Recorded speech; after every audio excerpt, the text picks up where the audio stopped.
Inanunsyo ng Department of Health o DOH na maaari nang makabili ang ating mga kababayan ng generic na gamot sa mobile applications na tinawag na eGov.ph. Alamin ang detalye sa report ni Julie Serra.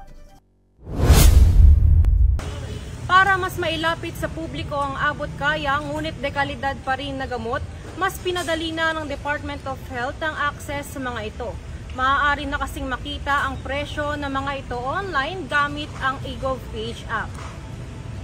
Inanunsyo ng DOH na maaari nang makita sa mobile application na eGov.ph ang Drug Price Watch o ang pinakamababang presyo ng gamot.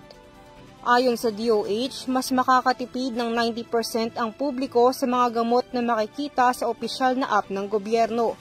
Tiniyak ng ahensya na sa murang halaga ng mga generic na gamot, sinisigurong kasing epektibo at kaparehas lamang ito ng mga kilalang branded na produkto.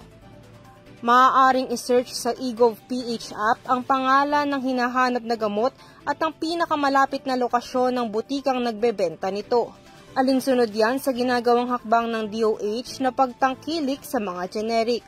Kaugnay ito sa mandato ng Universal Healthcare Law na pagtibayin ng akses ng publiko sa mga murang gamot na nakasaad sa Generic Acts of 1988. Samantala, paalala ng Kagawaran ng Kalusugan na huwag kalimutang sundin ang reseta ng doktor patungkol sa mga dapat inumin upang maiwasang lumala ang nararamdamang sakit.